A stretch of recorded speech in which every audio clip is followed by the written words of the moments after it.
सिद्धेभ्यः जय श्री ओम नमः सिद्धेभ्यः जय श्री ओम नमः सिद्धेभ्यः सर्वमंगलमांगल्यं सर्वकल्याणकारकं प्रधानं सर्वधर्माणां जैनं जयतु शासनं जैनं जयतु शासनं जैनं जयतु शासनं। पंच परमेष्टि भगवान की आचार्य श्री गुरुवर कुंद कुंद महाराज की जय। आचार्य श्री गुरुवर विद्यासागर महाराज, परम पूज्य व्यापक श्रवण मुनि पुंगव श्री सुधा सागर जी महाराज की, समस्त मुनि संघ की।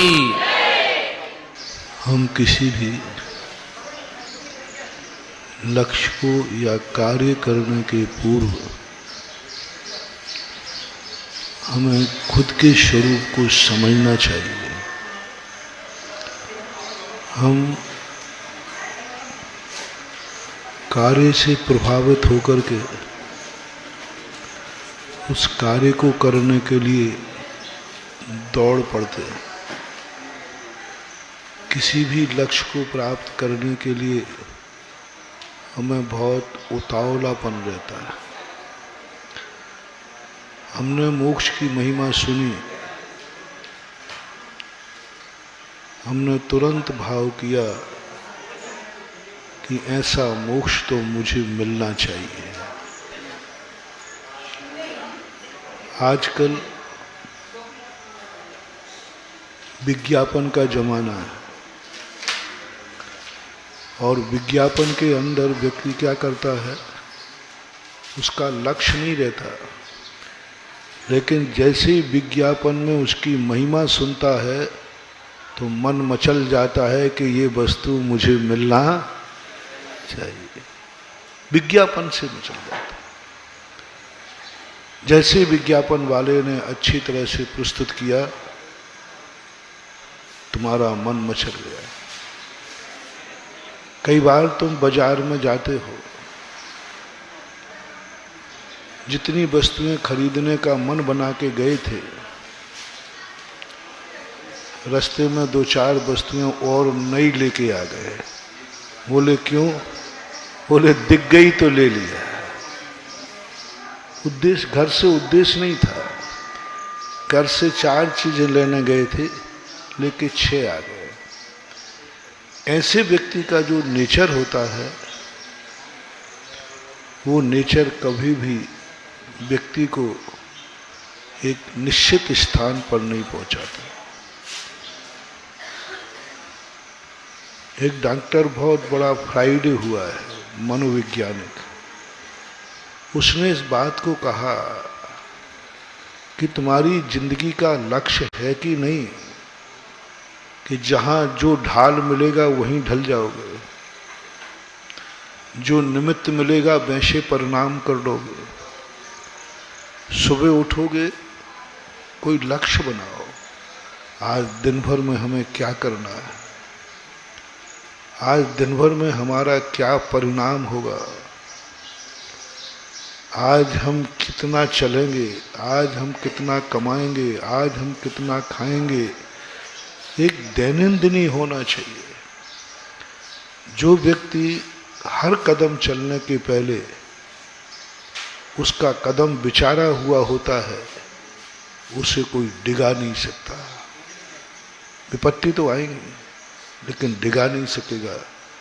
लेकिन तुम तो कोई निमित्त तुम्हारा तो है ही नहीं। सुबह उठे हो, क्या करोगे?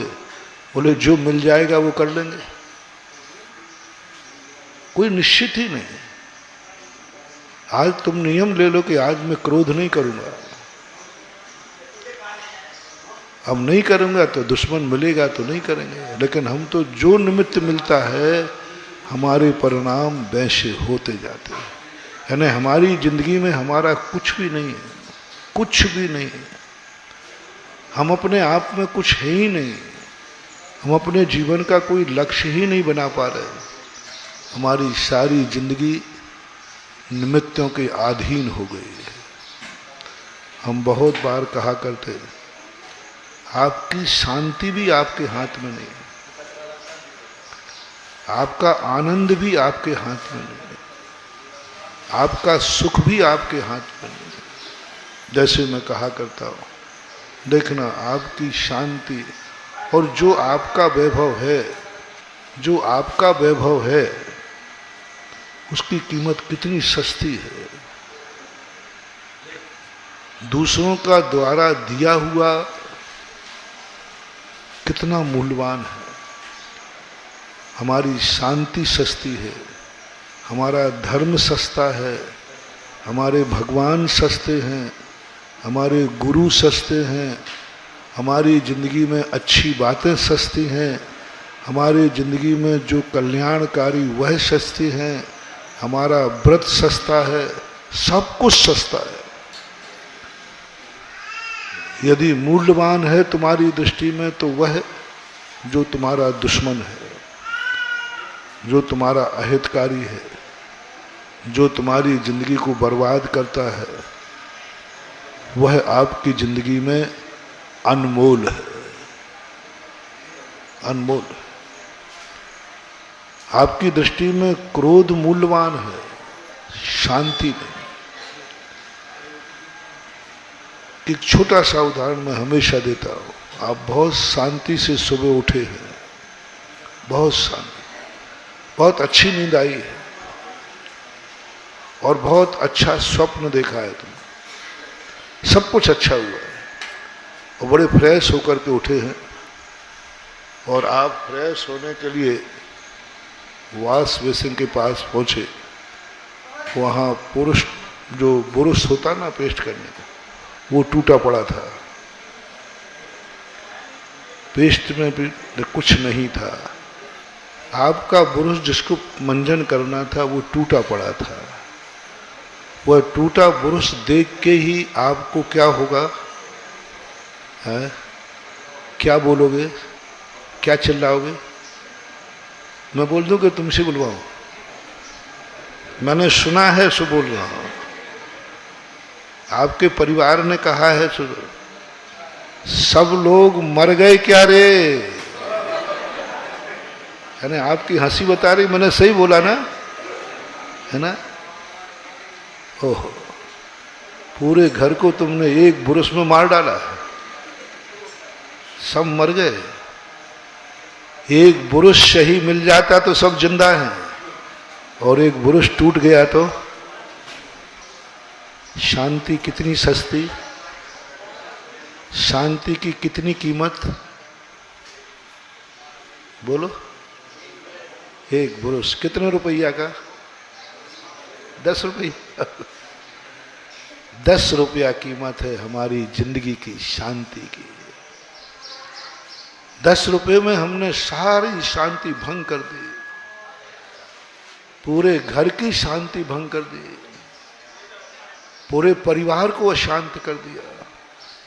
हमने अपना मन बिगाड़ा, हमने वचन बिगाड़ा, सारा घर बिगाड़ दिया। सारे घर के पवित्र वातावरण को तुमने उस गंदी आवाज से गंदा कर दिया। यहाँ यह बताना मेरे लिए अपेक्षित है कि तुम्हारी खुद की जिंदगी तुम्हारे खुद के हाथ में नहीं है। निमित्त तुम्हें जैसा नचाता है तुम नाचते हो। निमित्त नचा रहा है, जैसा निमित्त मिल गया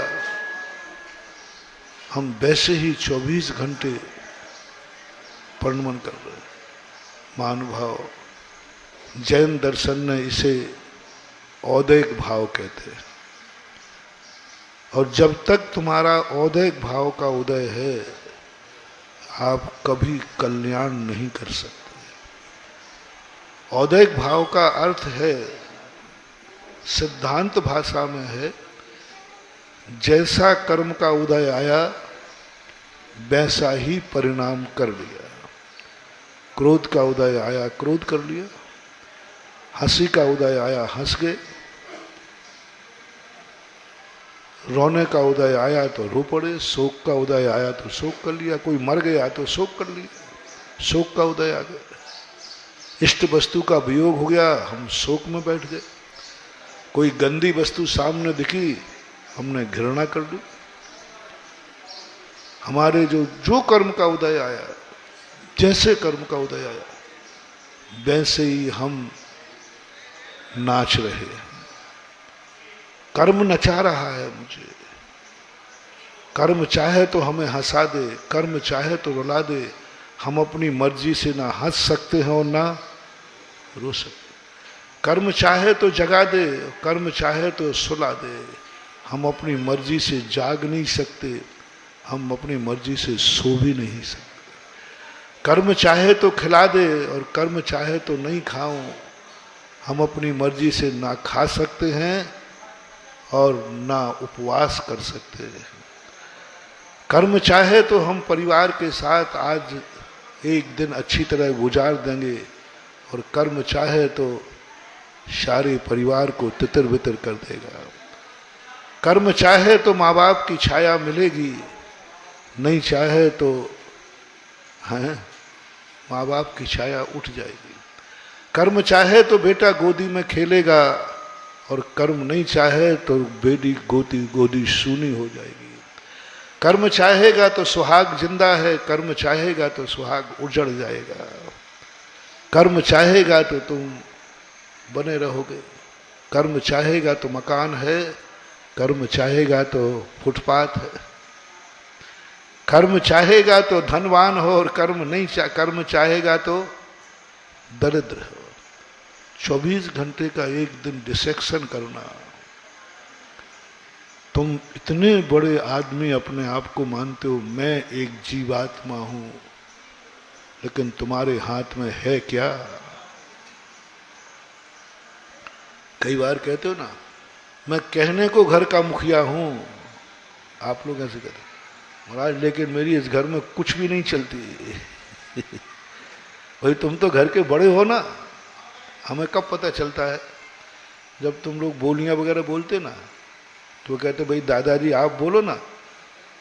आप अरे भैया मैं नहीं बोल सकता हूँ, बेटा बहू से पूछना पड़ेगा। क्यों भाई क्यों? तुम तो बड़े। अरे भैया कुछ मत पूछो, कहने को बड़ा हूँ, घर में मेरी कुछ चलती नहीं है। मैंने समझ लिया कि ये उदाहरण बिल्कुल सही है। घर का बड़ा आदमी है लेकिन कुछ नहीं चलती उसकी, कुछ नहीं चलती, कोई सुनता ही नहीं उसकी, कोई इसकी इज्जत ही नहीं। ये कोई घर की कहानी नहीं है, ये घट घट की कहानी है। घर घर की कहानी नहीं है ये घट घट। हमारी कुछ चलती ही नहीं। हम जीवात्मा हैं, हम ज्ञानात्मा हैं, हम दर्शनात्मा हैं, हम अनंत शक्ति संपन्न हैं, हम अनंत सुखी। ये सारा वर्णन जब पढ़ते हैं शास्त्रों में कि तू कौन है, कुंदकुंद स्वामी को पढ़ते हैं, वो कहते तू कौन है मालूम? संसार में सबसे शक्तिमान तू है, सबसे बड़ा ज्ञानवान तू है, सबसे बड़ा, सब संसार में जितने द्रव्य हैं सब द्रव्यों में तू श्रेष्ठ है। सारे द्रव्य तेरे सामने कुछ भी नहीं, धूल के समान है। जब ये शास्त्रों में पढ़ते हैं और अपना खुद का अनुभव, श्रद्धा जब अनुभव से टकराती है तो श्रद्धा चूर चूर हो जाती है। भगवान की वाणी जब अनुभव से टकराती है तो भगवान की वाणी तितर बितर हो जाती है, चूर चूर हो जाती है। शास्त्रों में जो पढ़ता हूं, पढ़ करके मन विकलित हो जाता है। सब गप्प लिखा है, भगवान ने सब झूठा कहा है ही नहीं ऐसा। तुम कह रहे हो मैं शक्तिमान। महाराज आप कह रहे हो कि मैं घर का बड़ा आदमी, आपको क्या मालूम मेरी घर में इज्जत क्या है? नहीं उम्र में तो तुम बड़े। हाँ महाराज उम्र तो मैं बड़ा हूँ, दद्दा हूँ, दद्दा दद्दा। सब लोग दद्दा ही कहते हैं, लेकिन मेरी हालत महाराज जी, अब कुछ पूछो मत, कहीं कह दूं मैं? तुम लोग कहते हो तो कह रहा हूं, मैं नहीं बोल रहा हूं। अरे महाराज मेरी हालत कुत्ते से अब आप बोल देना थोड़ा सा, होता है कि नहीं ऐसा बताओ? कुत्ते से भी गई बीती हालत है हमारी। कोई सुनता ही नहीं, मैं भौंकता रहूं, कोई सुनता ही नहीं। तुम लोग खुद कह रहे थे बच्चे को चिल्लाए, आजकल कोई मुझे सुनता ही नहीं, मैं तो कुत्ते जैसा भौंकता रहूं, ऐसा गुस्से में बोलते हो आप। हालांकि ये गलत नहीं है, गलत नहीं है, लेकिन फिर भी गलत तो है ये।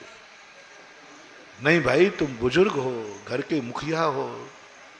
सब लोग बोले नहीं महाराज आपको मालूम नहीं है, जैसा मैं तुम्हें मुखिया कह रहा हूं घर का, और आप बार बार कह रहे महाराज जी आपको नहीं मालूम मेरी क्या इज्जत है घर में, आपको नहीं मालूम। मेरी बात सुनो, अब बताओ दोनों में से सही क्या है? सारा जगत कह रहा है तुम मुखिया हो, गुरु महाराज भी कह रहे हैं तुम सब घर के मुखिया हो, क्योंकि सब लोग तुम्हें दद्दा जी कहते हैं। दद्दा किसको कहते हैं? बड़े को। और तुम क्या कह रहे हो?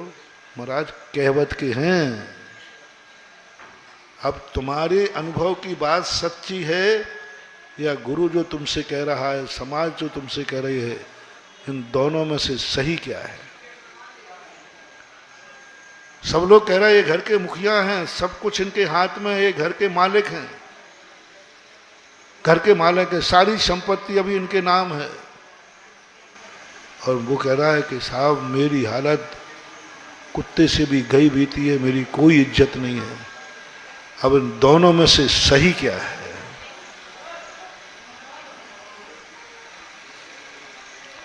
सही क्या है? राजा बाबू बताओ सही क्या है?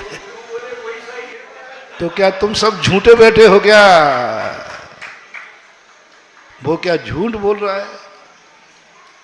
वो अनुभव से गुजर रहा है, वो प्रतिदिन घर की वेदनाएं सहन कर रहा है, प्रतिदिन घर की उपेक्षाएं सहन कर रहा है।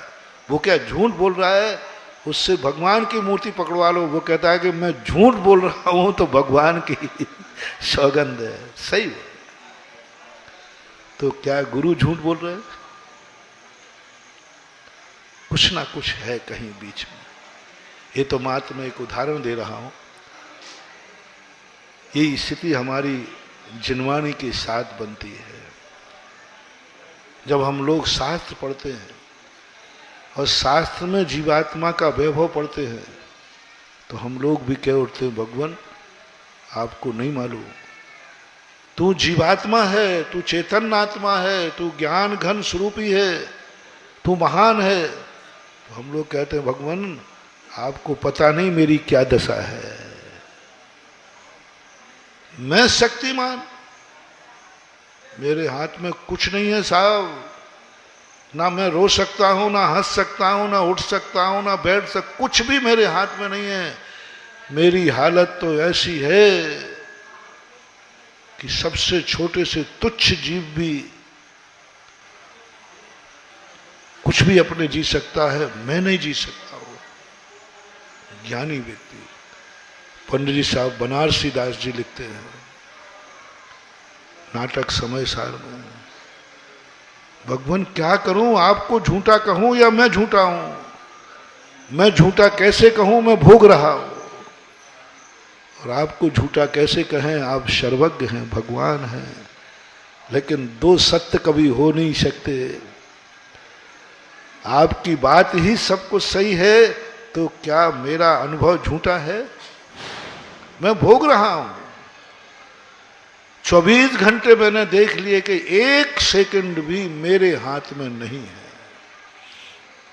हम एक सेकंड का भी नहीं कह सकते, एक दिन भी मेरे नहीं कह सकते, ये दावा नहीं कर सकता मैं आज जिंदा रहूंगा। बोलो कर सकते हो? क्या है अपने हाथ में? अब कुंद कुंद स्वामी कहते हैं तू अजर है, अमर है, अब तू अमर भयो न मरेगो। अरे यहां तो मौत दिख रही है गाड़ी में बैठते ही, कोरोना आ गया, लो सब हर व्यक्ति को मरने का भय है, और भगवान क्या कह रहे हैं? तू अजर है, अमर है, अविनाशी है, तू मर ही नहीं सकता, तू मर नहीं सकता। बोलो सत्य क्या है? शेर सामने खड़ा है, दहाड़ रहा है। शेर कहता बस एक छलांग लगाना है और तू मेरे मुंह में है। उधर कुंद कुंद स्वामी कहते डर मत, शेर तुझे खा नहीं सकता, तू मर नहीं सकता। क्या करूं, क्या करूं? भागूं या डटा रहूं? भागूं या बैठा रहूं? शेर कहता है देख ले भाग जा, नहीं तो एक छलांग में। और कुंद कुंद स्वामी कहते भाग मत, तुझे कोई मार ही नहीं सकता, अजर अमर अविनाशी। इनमें से कौन जीतेगा? निर्णय करो। शेर सामने है, मौत सामने है और श्रद्धा सामने है, कौन जीतेगा? भय मत करो। आत्मा कांपेगी या निष्कंप हो जाएगी।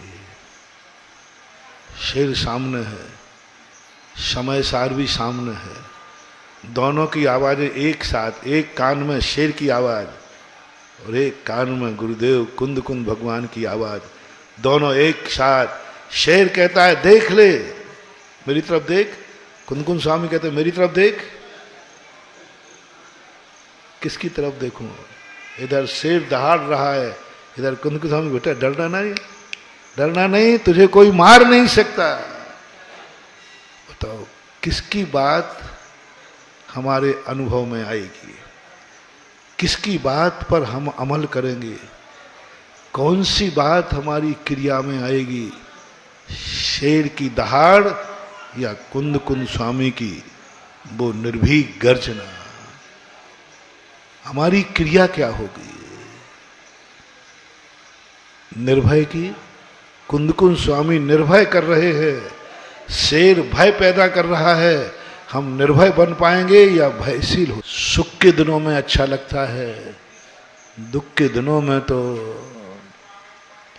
शेर कपा देगा, शेर कंपायमान कर देगा, रोम रोम कांप जाएगा। एक शेर ने हमारी कुंद कुंद की वाणी को चूर चूर कर दिया। उन्होंने समझाया था देख शेर आएगा, वो दहाड़ेगा, तू कांपना मत, तू डरना मत। अजर अमर अविनाशी, मेरी बात ध्यान रख। इतनी रटाई थी, लेकिन जैसे ही शेर आया, सुख में किया हुआ ज्ञान दुखे क्षति विनश्यति। जब दुख आता है, कर्म का उदय आता है, तब सारा ज्ञान छूमंतर हो गया। तुम क्रोध मत करो, मालूम नहीं तुम्हें मालूम है क्रोध बुरा है, शम मालूम है मुझे समझाओ मत, पहले मुझे उसको निपटाने दो। भरत चक्रवर्ती को समझा रहे हैं लोग, चक्री तुम समझदार हो। बोले कुछ नहीं, चुप रहो, अभी बाहुबली को निपटाने दो पहले। शायद सम्यक दृष्टि है, सब कुछ होकर के क्या है जिंदगी? चारों तरफ से रटी रटाई बातें हमारे पास हैं, वो ज्ञान की पर्याय, आत्मा की पर्याय नहीं बन पा रही है। भगवान सर्वज्ञ है कह रहे हैं, भगवान सत्य है हम कह रहे हैं, आत्मा की पर्याय नहीं बन रही। सत्य है कह रहे हैं, हम अजर अमर अविनाशी हैं कह रहे हैं, अनुभव में नहीं आ रहा है। तुम अजर अमर अविनाशी हो, हाँ कुंद कुंद भगवान कह रहे हैं, शास्त्रों में कहा है ना, शास्त्रों में कहा है, अभी हमारे अनुभव में नहीं आया। मोक्ष है, मोक्ष है, कहाँ है महाराज? आपको नहीं मालूम? शास्त्रों में लिखा है नहीं, आत्मा की पर्याय बना।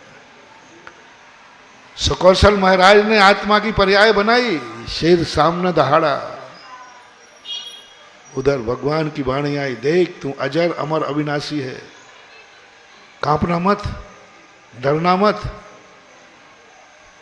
शेर खा जाएगा, डरना मत, तू अजर अमर से बैठे रहे हो। शेर खाता रहा, सियालनी खाती रही, क्या है? कितने ऊपर ऊपर तैर रहे हैं हम धर्म के। एक बात भी अंदर की आत्मा की पर्याय बन जाए, हमें एक मच्छर आ जाए तो सामायिक बिगड़ जाती है। वहां शेर खा गया तो सामायिक ज्यों की त्यों चलती रही, आत्मा की पर्याय बन गई।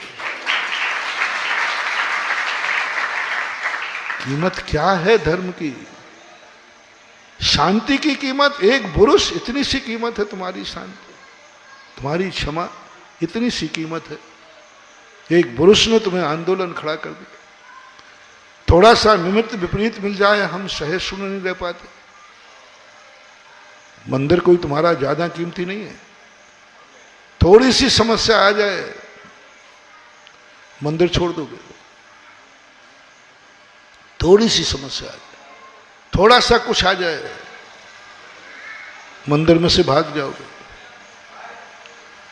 आत्मा की पर्याय जब बनती है, धनंजय कवि का बेटे को सांप ने डस लिया, लेकिन उनके आत्मा की पर्याय बनी थी। बेटा टेबल पर मूर्छित पड़ा रहा और उनकी पूजा चलती रही, आत्मा की पर्याय बन गई, आत्मा की पर्याय बन गई। सबसे बड़ा है तुम धर्म कितना कर रहे हो, उसका सवाल नहीं है, इसकी कीमत कितनी है, कितने में छोड़ दोगे, कितना सा तुम्हारा निमित्त आएगा, तुम्हारी उपादान शक्ति कितनी है। कभी एक दिन, एक क्षण, एक मिनट तुम खुद की जिंदगी जीने का प्रयास करो। अभी दैनिक प्रश्नों की श्रृंखला में यही विषय चल रहा है, पर की शक्ति नहीं, स्वयं की शक्ति पहचानो। भगवान के भरोसे नहीं, गुरु के भरोसे नहीं, माँ बाप के भरोसे नहीं, तुम कितने नंबर ला सकते हो, तुम कितने नंबर ला सकते हो, पहले ये बताओ। यदि किसी भी कार्य में तुम माँ बाप के बिना कैसी जिंदगी जी सकते हो, कितने % सुखी रह सकते हो, मकान के बिना तुम कितने % सुखी रह सकते हो, भोजन के बिना तुम कितने % सुखी रह सकते हो। तुम्हें यदि कोई साथ न देवे तो तुम अपनी जिंदगी कितने % जी सकते हो। किसी के बिना सबसे पहले डिसेक्शन करो। दूसरे का सहारा मिलते मिलते तुम इतने हो गए हो कि तुम कहते अब मुझे करना क्या है, मेरा बड़े आदमियों का बच्चा कभी पढ़ता लिखता नहीं, वो कहते बाप के पास इतना रखा है, क्या करना पड़ता। बाप के पास जिस बेटे को पिताजी की तिजोरी दिख जाए, संपत्ति दिख जाए, समझ लेना बेटा पढ़ेगा नहीं। दोस्त कहे पढ़ ले, बोले तू मूर्ख है, मेरे बाप के इतना है, नौकर नौकरी कर रहा है, मैं क्या नौकरी करूं। यदि बेटे को पढ़ाना है तो हमेशा गरीब बाप बनना, बेटे को पढ़ाना है तो गरीब बाप बनना, कितना भी धन दौलत क्यों ना हो। उसको ये कह देना ये जो धन दौलत दिख रहा है ये सब गिरवी रखा हुआ है, कुछ भी नहीं मेरे पास। और एक आध दिन झूठा स्टाम्प लिखना पड़े तो लिख देना, बेटे के खातिर बेटे को अपना वैभव मत दिखाओ, बेटे को अपनी औकात मत दिखाओ, बेटे को मत बताओ कि तुम बड़े आदमी के बेटे हो, तुम धनवान के बेटे हो। उसको दिखाओ कि तुम एक दुर्भागे, एक भिखारी के बेटे हो, एक गरीब के बेटे हो, जिसके पास तेरे अलावा कुछ नहीं है। पिताजी तुम्हारे पास संपत्ति क्या है, बस तू ही मेरी संपत्ति है, इसके अलावा कुछ नहीं। बेटा कल से पढ़ना शुरू कर देगा।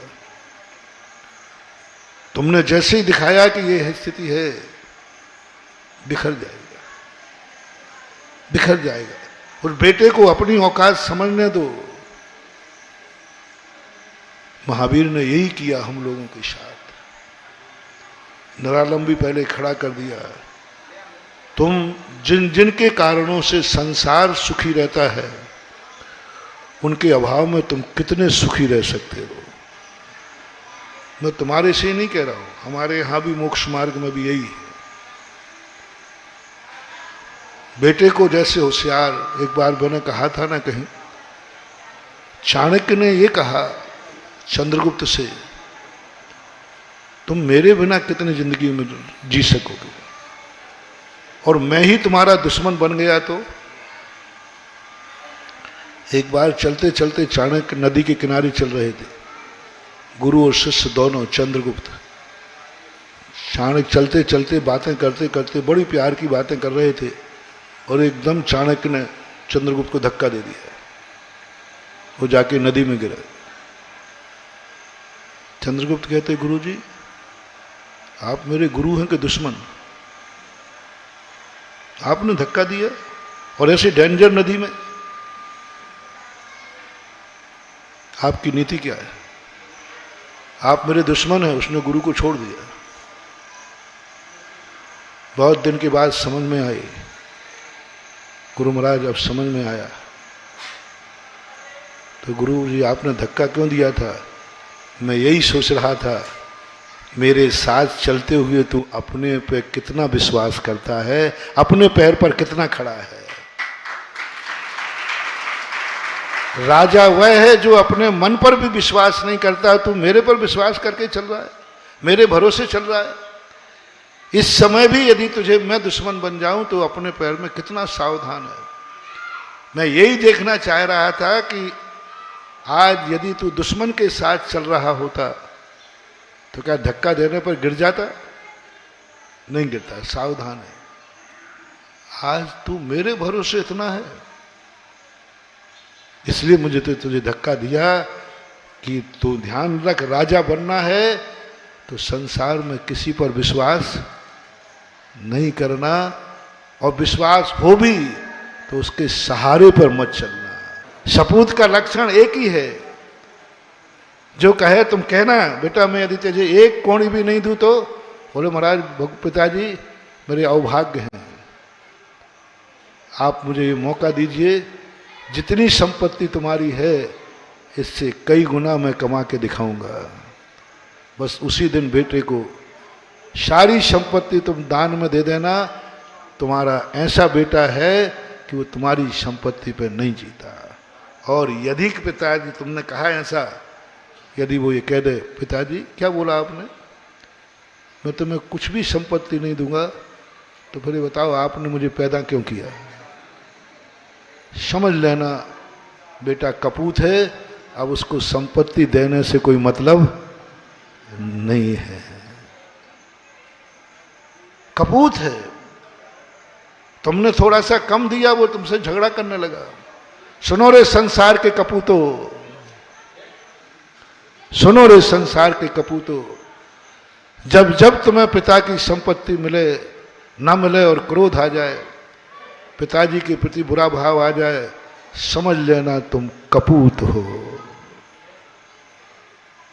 तुम्हारी कपूतों में गिनती आएगी। जब जब तुम्हारे ऊपर, तुम्हारे मन में भी भाव आया पिताजी ने मुझे कुछ नहीं दिया, पिताजी ने मुझे कम दिया, पिताजी ने यह नहीं दिया, माँ ने यह नहीं दिया, जब जब तुम्हारे मन में परिणाम आए, आज गुरु का वचन नोट कर लेना, तुम्हारी गिनती कपूतों में है। कपूत पे रख लेना।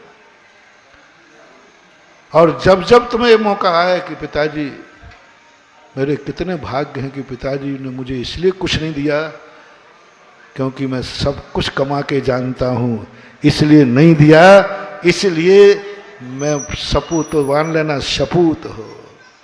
उदाहरण देता हूं, अच्छा विद्यार्थी कौन है जिसे गुरु ने 1 नंबर भी नहीं दिया और दूसरे को 10 नंबर का ग्रेस दे दिया। 99 नंबर थे एक विद्यार्थी के, अभी 2 दिन पहले मैंने प्रवचन में कहा था, 99 नंबर थे, उसने 1 नंबर मांगा, कितने नंबर? गुरुजी 1 नंबर दे दो, 1 नंबर। कोई प्रावधान नहीं है 99 नंबर को 1 नंबर बढ़ाया जाए गुरु की तरफ से, ऐसा कोई कानून?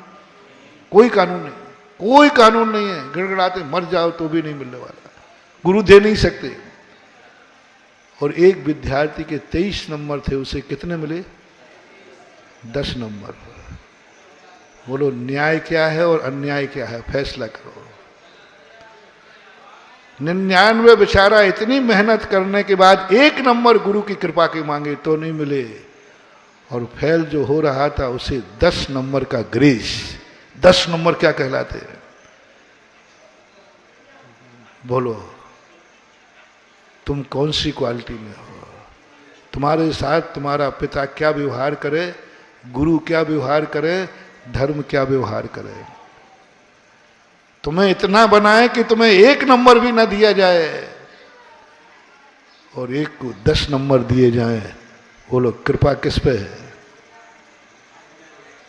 आप बोल दो 10 नंबर आपके नाम पे है। 10 नंबर चाहिए या 99 नंबर लाना चाहोगे? 99 नंबर तुम्हारी मेहनत के होंगे और 10 नंबर गुरु की कृपा के होंगे। श्रेष्ठ क्या है? कौन सा आशीर्वाद दूं? गुरु के 1 नंबर भी नहीं मिलेगा, फिर बाद में मत बोलना। वो तो तुम्हारी मेहनत है, वो तो स्वयं की पढ़ाई है, स्वयं ने लिखा है। महानुभाव, जब से ये लॉजिक मुझे पता चला तब से बार बार मैं जनता से यही कहता हूं, 10 नंबर ग्रेस पर जिंदगी मत बिताओ। अपने भली 33 नंबर हैं तो वो तुम्हारे स्वयं के हैं। सहयोग मत लो, मां बाप का भी सहयोग नहीं। प्रयास करो 33 नंबर तक का। 33 इतनी जिंदगी जियो कि सब कुछ मेरी जिंदगी में छिन जाएगा, फिर भी मैं मरने का भाव नहीं करूंगा, फिर भी मैं रोने का भाव नहीं करूंगा, फिर भी मैं किसी को नहीं कोसूंगा, फिर भी मैं अपनी किस्मत को बुरा नहीं कहूंगा। सब कुछ होने के बाद राम यही महान हो गए। सब कुछ उनका छीनने के बाद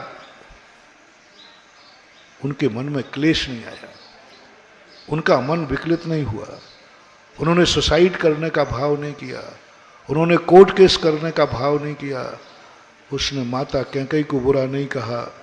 देखो तो सही उनकी जिंदगी। सब कुछ छीन लिया, सब कुछ ले लिया, और कानूनन राम अधिकारी थे, राम के हाथ में सब कुछ था।